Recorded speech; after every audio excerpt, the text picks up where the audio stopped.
माथिभन्दा नि तल बढी यो त पानी छ त तान्छ होला है पानीले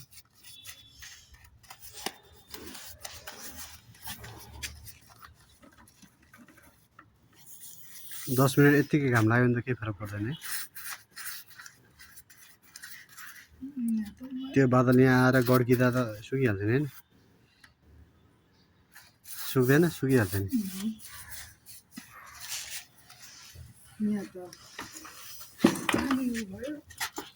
के हुँदैन सुक्छ